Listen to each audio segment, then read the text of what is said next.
उस रात गांव में चांद नहीं था। आसमान ऐसा लग रहा था जैसे किसी ने जानबूझकर अंधेरा फैलाया हो। हवा भी अजीब तरह से रुकी हुई थी, जैसे वो किसी आने वाली घटना से डर रही हो। रामपुर गांव के बाहर एक पुरानी हवेली थी, काली कोठरी। लोग कहते थे कि वहां जो एक बार गया वो या तो पागल हो गया या कभी वापस नहीं लौटा। रवि इन बातों पर कभी विश्वास नहीं करता था। वो शहर से आया था और तर्क पर भरोसा करता था। गांव में नई नौकरी लगी थी और रहने के लिए उसे वही पुरानी हवेली मिली, क्योंकि कोई और वहां रुकने को तैयार नहीं था। पहली रात सब सामान्य थी, दूसरी रात भी, लेकिन तीसरी रात हवेली ने अपनी असली शक्ल दिखाई। रात के ठीक 12 बजे रवि की नींद टूट गई। किसी के चलने की आवाज आ रही थी। वो उठा। कमरा खाली था, लेकिन आवाज वो उसके कमरे के बाहर से आ रही थी।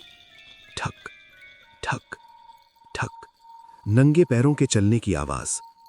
रवि ने दरवाजा खोला। बाहर अंधेरा था, लेकिन गलियारे के अंत में एक काली परछाई खड़ी थी। कौन है? उसकी आवाज कांप गई। परछाई धीरे धीरे उसकी ओर बढ़ने लगी। जैसे जैसे वो पास आती गई, हवा ठंडी होती गई। अचानक परछाई गायब हो गई। रवि ने राहत की सांस ली, लेकिन तभी उसे महसूस हुआ वो अकेला नहीं था।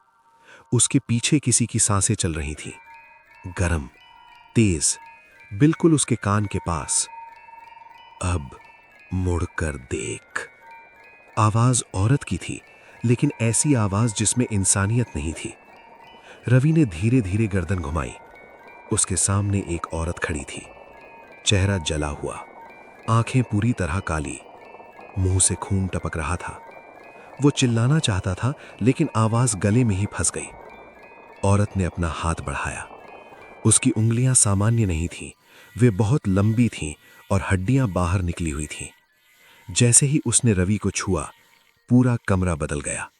अब वो हवेली में नहीं था, वो उसी हवेली के अतीत में था। उसने देखा, उसी औरत को सालों पहले जिंदा जलाया जा रहा था। गांव वाले चिल्ला रहे थे, डायन है, इसे जला दो। औरत रो रही थी, चीख रही थी, लेकिन कोई नहीं रुका। आग की लपटों में जलते हुए उसने सिर्फ एक बात कही थी, मैं लौटूंगी।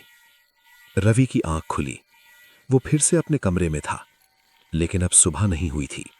घड़ी देखी, रात के 12 ही बज रहे थे। अचानक दीवारों से खून टपकने लगा। फर्श पर काले हाथों के निशान उभर आए। औरत की आवाज फिर आई, अब तुम्हारी बारी है। दरवाजा अपने आप बंद हो गया। खिड़कियां टूटने लगीं। हवेली हंस रही थी। अगली सुबह गांव वालों ने हवेली का दरवाजा खोला। अंदर रवि का शरीर पड़ा था। आंखें खुली थीं। चेहरे पर डर हमेशा के लिए जम चुका था। लेकिन अजीब बात यह थी कि उसके चेहरे पर जलने के निशान थे। उस दिन के बाद गांव में किसी ने काली कोठरी की ओर देखा भी नहीं। और कहते हैं कि अगर आप आज भी आधी रात वहां जाएं, तो किसी के नंगे पैरों की आवाज सुनाई देती है, थक थक थक, और एक औरत की धीमी फुसफुसाहट, मैं लौट आई हूं।